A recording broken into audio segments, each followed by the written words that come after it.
Welcome to the Create Harmony podcast with Sally Burlington. This is a podcast about setting an intentional rhythm, about savoring life's blessings and learning how to use our imagination as a way of listening to God. If you want to learn more about how to bring stillness and gratitude into your life, you'll probably find a lot here that you love. And if you like to be creative and fun, there is a place for you here as well. In this place, we'll take a few minutes to celebrate everyday joys and remind ourselves how to notice goodness all around us.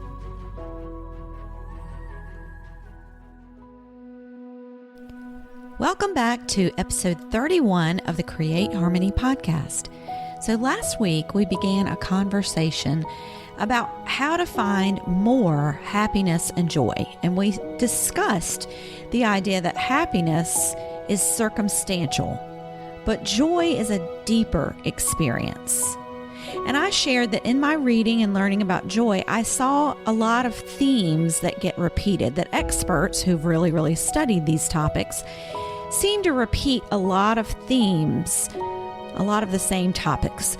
So for review, these themes were gratitude and an awareness that there is something greater than you, stillness and calm, regular periods of rest, a sense of wonder about the world around you, and a time of play, or the ability to be playful. So let's look at this list a little more deeply and see how we're doing and where we might need to adjust our thinking in order to point us more in the direction of joy.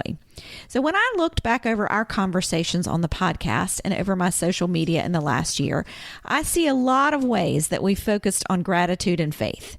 So we can pat ourselves on the back for that one. We're really doing a pretty good job there. So next up, I look at stillness and calm.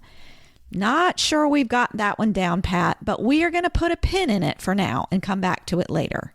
So then we move on to regular periods of rest.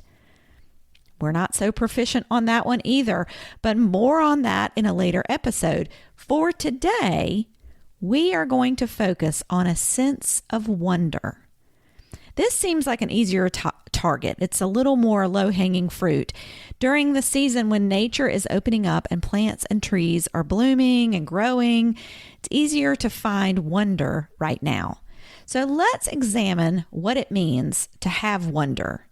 Let's take a closer look. If I sat you down and tried to teach you how to wonder, how would we go about doing it? Words like curiosity, amazement, marvel, maybe even awe would come to mind. That would be part of our discussion. If I were to describe the word wonder to you, if this was your first day on earth, I would say it was something like my puppy chasing carpenter bees in the backyard, or a child lying in the grass watching the clouds. In trying to explain what the concept of wonder is all about, I would say it involves the question of asking, what if? But I think it's different than the ways that we usually ask, what if? So at our house, we ask what if quite a lot.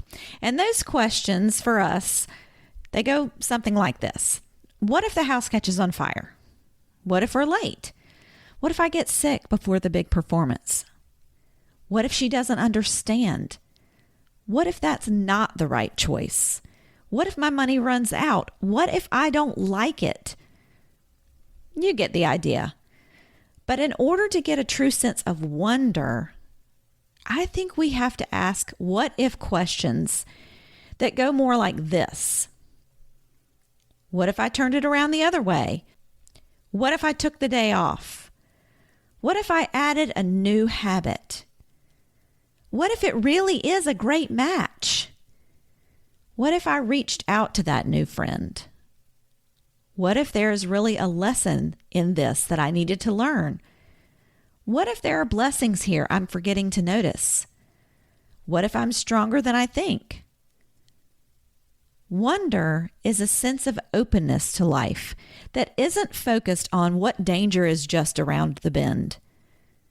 It's a shift in mindset towards a more friendly attitude to the world around you. It's believing in that next glimmer of hope. To chase it, you might begin by adding some new questions into your day. I wonder where we could add them. How could we all create a new practice of wondering in our lives? Maybe you could write a few questions of wonder in your journal.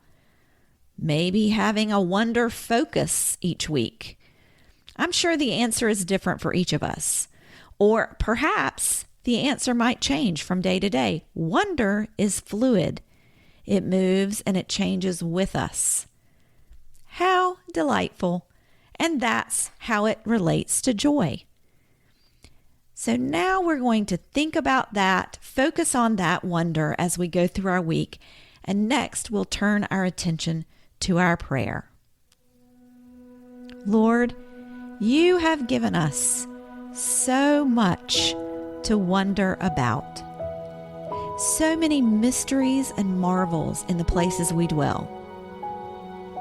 Our routines often pull us in directions that keep our heads down and our eyes on prevention. But we ask you to lift our gaze. Raise our eyes to focus on you and what you have planned for us. Your word urges us to abide in more love than fear. Help us move toward that posture in wonder. May it be so. Amen. Thanks so much for joining us today as we put our focus on wonder. Hopefully you will see the world through a new lens after hearing this conversation. We hope you'll come back next week as we continue our examination of how to pursue joy. And until next time, peace.